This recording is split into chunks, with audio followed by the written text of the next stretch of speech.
Hi അസ്സലാമു അലൈക്കും. അപ്പം നമ്മളിന്ന് വന്നിരിക്കുന്ന ഒരു ഫാമിലി ഗെറ്റ് ടുഗദറിൻ്റെ, അതായത് ഒരു ആണ്ട് നേർച്ച, അതിൻ്റെ ഒരു വീഡിയോയുമായിട്ടാണ്. നമ്മളെ വീട്ടിൽ നടന്നൊരു ഫംഗ്ഷനാണ്. അപ്ലോഡ് ചെയ്യണോ വേണ്ടോ എന്നുള്ള സംശയത്തിലായതാണ് ലേറ്റായി പോയത്. ഒരാഴ്ചയായി കഴിഞ്ഞ ഫംഗ്ഷനാണിത്. കൂട്ടത്തിലൊരു നല്ല റെസിപ്പിയുണ്ട്. നമ്മൾ കല്യാണത്തിനൊക്കെ പോയി കഴിക്കുന്ന ഒരു നെച്ചോറ് അല്ലെങ്കിൽ ബിരിയാണിയുടെ അതൊരു വെറൈറ്റി ടേസ്റ്റാണ് നമ്മൾ വീട്ടിലുണ്ടാക്കുന്നതിനേക്കാളല്ലേ. ആ ഒരു റെസിപ്പിയും കൂടെ ഇതിൽ കാണിക്കുന്നുണ്ട്. കൂട്ടത്തിൽ നമ്മളെ ഫാമിലീസ് എല്ലാം ഒത്തുകൂടുമ്പോഴുള്ള ആ ഒരു സന്തോഷവും എല്ലാം കൂടെയാണ് നമ്മളെ ഈ വീഡിയോയിൽ വരുന്നത്. അപ്പോൾ പാചകമൊക്കെ നേരത്തെ തുടങ്ങി, വൈകുന്നേരമായിരുന്നു ഫംഗ്ഷൻ. ചെയ്ത് ബീഫും ചിക്കനും ഒക്കെ ഇങ്ങനെ റെഡി ആയിക്കൊണ്ടിരിക്കുകയാണ് ആദ്യം കാണുന്നത്. കുക്കും സഹായിക്കാം എല്ലാം നമ്മളെ വീട്ടിലുള്ളവർ തന്നെയാണ്, പുറത്തുനിന്നൊന്നും അല്ല. എല്ലാവരും റിലേറ്റീവ്സ് എല്ലാവരും വന്നിട്ടുണ്ട്. നമ്മുടെ മെയിൻ ഷെഫ് ഇതാ നിൽക്കുന്ന ആളാണ്.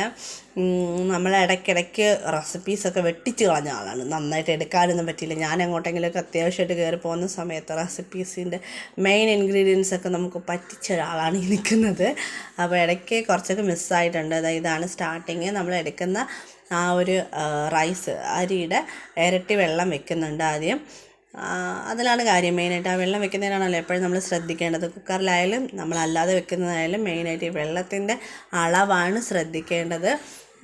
ആദ്യം നമ്മൾ എടുക്കുന്ന അരിയുടെ ആ പാത്രത്തിൻ്റെ അളവെടുത്തതിന് ശേഷം കറക്റ്റ് അതിന് ഇരട്ടി വെള്ളം, പിന്നെ വേവൊക്കെ കൂടാണെങ്കിൽ കുറച്ചുകൂടെ ഒഴിക്കേണ്ടി വരും.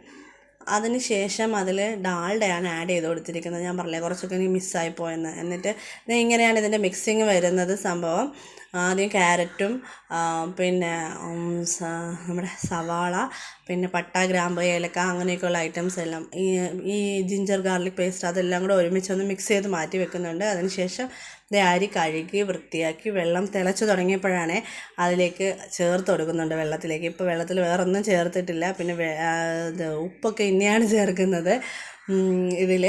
അതാണ് ഞാൻ പറഞ്ഞത്, സാധാരണ വെക്കുന്നതിന് വെറൈറ്റി ആയിട്ട് കണ്ടതുകൊണ്ടാണ് ഞാൻ എടുക്കാമെന്ന് വിചാരിച്ച് ഇത് ഷെയർ ചെയ്യുന്നത്. അതിനുശേഷം നേരത്തെ മിക്സ് ചെയ്ത് വെച്ചിരുന്ന സവാളയും ക്യാരറ്റും ഒക്കെയുള്ള ആ മിക്സ് ചേർത്ത് കൊടുക്കുന്നുണ്ട്. പിന്നെ സെപ്പറേറ്റ് ആയിട്ട് വേറൊരു ഐറ്റം കൂടെ ചെയ്ത് വെച്ചിട്ടുണ്ടായിരുന്നു. നമ്മൾ പൈനാപ്പിൾ, അതുപോലെ ടൊമാറ്റോ, പിന്നെ ഈ പുതിനയില, മല്ലിയില, എസൻസ്, ഇതെല്ലാം കൂടെ ഒരുമിച്ച്, ഈ കാഷ്യൂനട്ട്, കിസ്മിസ് അതെല്ലാം കൂടെ ഒരുമിച്ച് മിക്സ് ചെയ്ത് വെച്ചിട്ട് ഇതിൽ ആ അരി റെഡിയായി കുറച്ച് വെന്ത് പാകമായി വെള്ളമെല്ലാം വറ്റി വരുന്ന ആ സമയത്ത് മുകളിൽ ആഡ് ചെയ്ത് കൊടുക്കുന്നുണ്ട്. പിന്നെയാണ് ഇനി നെയ്യ് ചേർത്ത് കൊടുത്തിട്ട്. പിന്നെ ഇതിൻ്റെ ഇടയിൽ മെയിനായിട്ട് എനിക്ക് മിസ്സായി പോയ ഒരു ഐറ്റമാണ് എസൻസ്.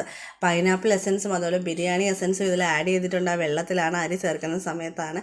എനിക്കത് മിസ്സായി പോയി. അതാണ് ഇതിൻ്റെ മെയിൻ ആ ഒരു ഫ്ലേവറൊക്കെ കിട്ടുന്ന ഐറ്റം, അതുകൂടെ ചേർക്കണം. ഇപ്പോൾ ബിരിയാണി റെഡി ആയിട്ടുണ്ട്. അപ്പോൾ എല്ലാവരും റെഡിയായി. നമ്മൾ നേർച്ചയിൽ എല്ലാ ഫംഗ്ഷനിലും ആൾക്കാരൊക്കെ വന്ന് നമ്മുടെ റിലേറ്റീവ്സ് എല്ലാവരും ദുആയും കാര്യങ്ങളൊക്കെ കഴിഞ്ഞിട്ട് എല്ലാവരും ഒരുമിച്ച് ഫുഡൊക്കെ കഴിച്ചു. കുട്ടികളും എല്ലാവരും കളിച്ചു. ആ കാണുന്ന സന്തോഷമൊക്കെ എല്ലാവരും പങ്കിട്ടു. പല പല സ്ഥലങ്ങളിലുള്ള ആൾക്കാർ ഒരുമിച്ച് കൂടുമ്പോൾ അതൊരു പ്രത്യേക സന്തോഷമാണ് അല്ലേ. അപ്പോൾ നിങ്ങൾക്ക് ഇതുപോലുള്ള അനുഭവങ്ങളൊക്കെ ഉണ്ടെങ്കിൽ ഷെയർ ചെയ്യണേ.